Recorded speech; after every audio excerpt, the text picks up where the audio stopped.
Hey guys, welcome back to my channel. I'm Eric and I like to read, and today I'm going to be doing my April wrap up. So, in the month of April, I was doing my Magical Readathon Orilium TBR, and I was going for the Beastmaster. And I guess I technically didn't succeed because I only managed to read 4 of the 5 books I was required to read. So, maybe I'll just be like an apprentice Beastmaster because I didn't actually make it to a full Beastmaster, but I tried. It was also a pretty busy month for me, and I had a lot on the go. And so, yeah, I know I say that every month, but like this year, I actually do have a lot on the go. So I'm trying to manage my reading time as best I can. But I'm actually pretty proud of myself for getting to 4 out of the 5 books because some of these books were bigger for me and I managed to get them done. So, yeah, I'm excited to chat about them. I have been keeping track in my little reading journal here, so it helps me like bring my thoughts forward to you guys. So, at least I have that, and yeah, I'm gonna dive into it and let's just see what I thought of these books. So, the first book I read was Love in English, and I received this as an ARC from HarperCollins way back when it actually came out. So, yeah, and I gave this one a 3 out of 5 stars. It was a decent YA like rom com, I would say, about a girl who moved to the United States with her family, and it's kind of her learning to communicate in English um, because she's very like familiar with just Spanish, and so she's trying to learn how to communicate using a new language, but also like trying not to fall back on her old language too much. Like she wants to push herself out of her like comfort zone and out of her boundaries to learn this language and get used to it. And so it was really interesting. I liked that there was a class that was for all students that didn't speak English as a first language. And so they all came together no matter what language they spoke. So some of them was like Greek, some of them was Chinese, she was Spanish. Like they're all speaking different languages, but they come together to learn to speak English. And their teacher in this class, I really liked him. He was a very creative teacher that you could tell like really cared about his students and would come up with super creative sessions for them to learn. So like in one case, he would have them all doing like different scenarios around the classroom. Some of them would be like sitting pretending they're a couple ordering at a restaurant, or some of them would be like a doctor's office, and they would do different things like that. And there was one part where he actually took his whole class to McDonald's and said they could get whatever they want as long as they ordered it in English through the drive-through window. And I thought that was just like such a creative way to get your students to like speak English. I mean, they probably all would just like order the same thing after they heard the first person go, but still, it's such a fun way to do it, and you get a reward by getting burgers. So, like, yeah, pretty awesome. It was also very interesting to see like how many different phrases can be interpreted differently in the English language. So I thought that was very cool and like a unique thing to learn about this book. I did enjoy the little love triangle that happened throughout this book. And I also loved that it showed that love is a universal language. So, yeah, it was a fun time. And yeah, I gave it a 3 out of 5. Then I read All of Our Demise, and I finally wrapped up this duology, like I've been talking about for months.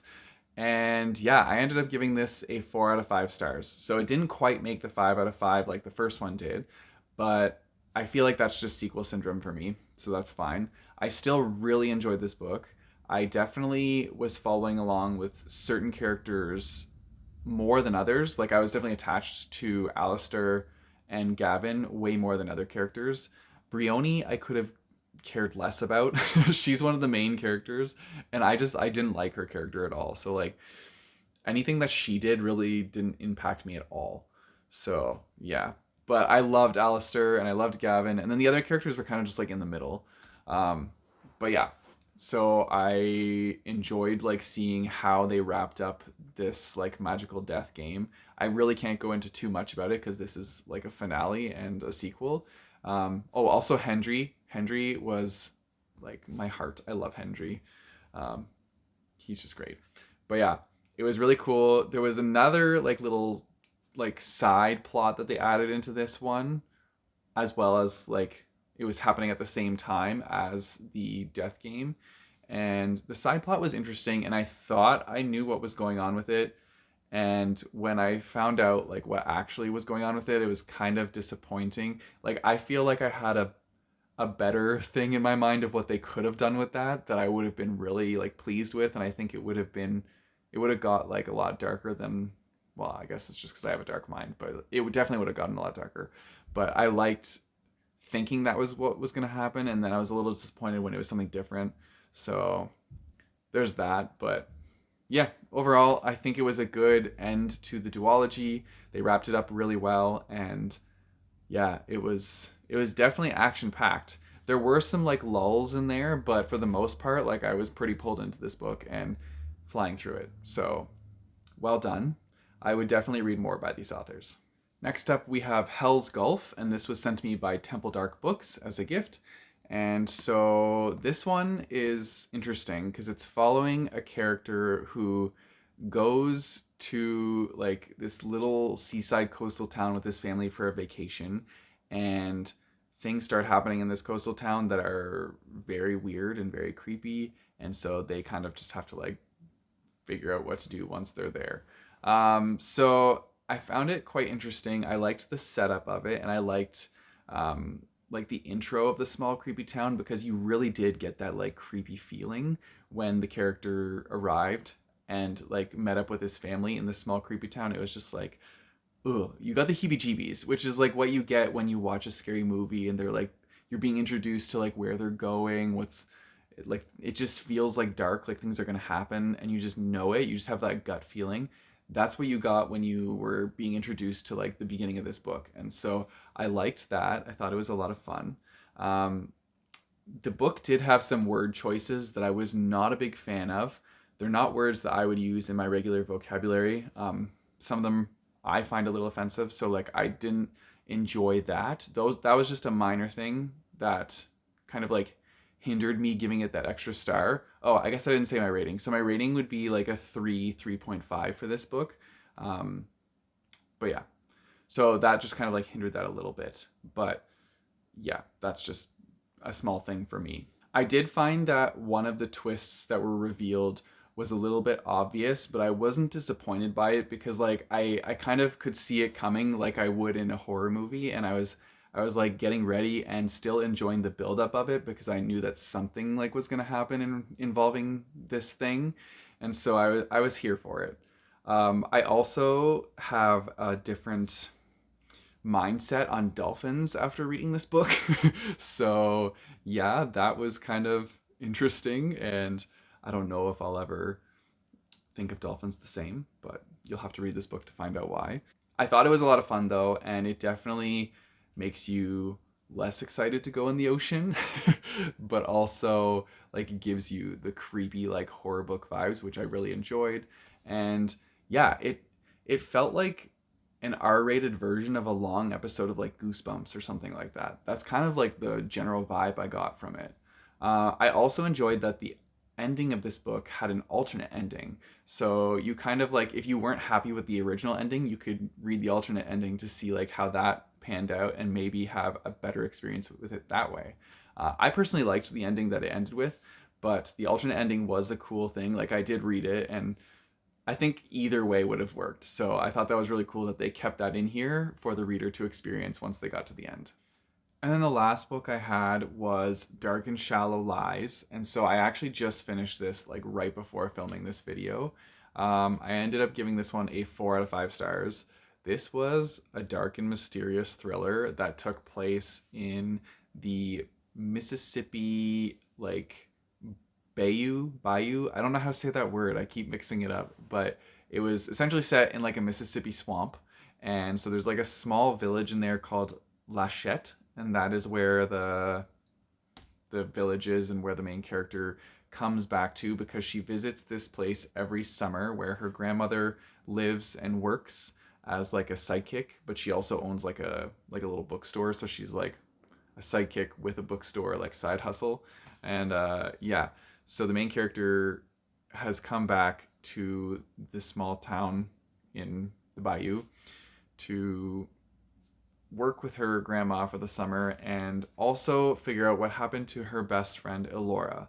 because while she was away at school during the rest of the year, her best friend Alora went missing and has not been found since.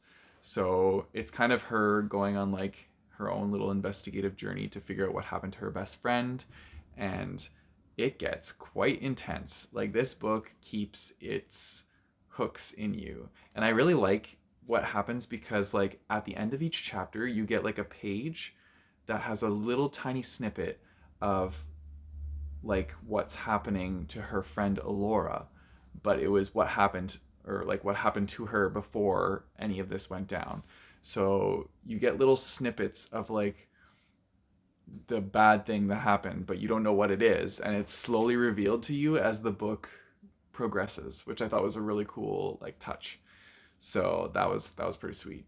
And I really liked the swamp setting because I'm a big fan of like crocodile things. I love that movie called Crawl, which I know a lot of people don't like. And I also realize and acknowledge that it's very unrealistic, but I do love that movie. I don't know, big like shark movies, big crocodile movies, like I'm a big into that stuff. So I found this pretty interesting. And I kind of wish there were more crocodiles in it.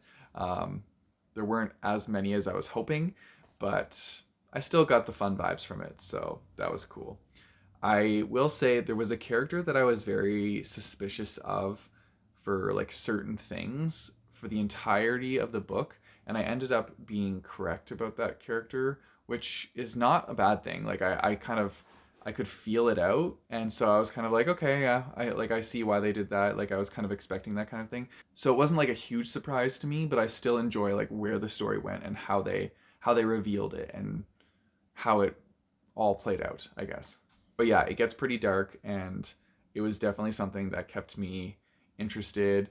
I did not want to put this one down, and I felt like it read really quickly. I would definitely read more books by this author. This was also given to me as an ARC by Penguin Random House, I believe.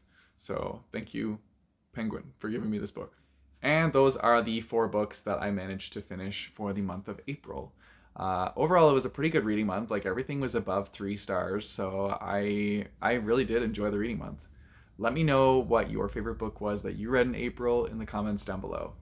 If you guys want to support me, I have a Patreon and a Ko-fi page, which I'll put in the description down below, as well as a link to buy my bookmarks. You guys know the drill. Don't forget to like and subscribe. Hit that bell notification button so you get notified when I post new videos.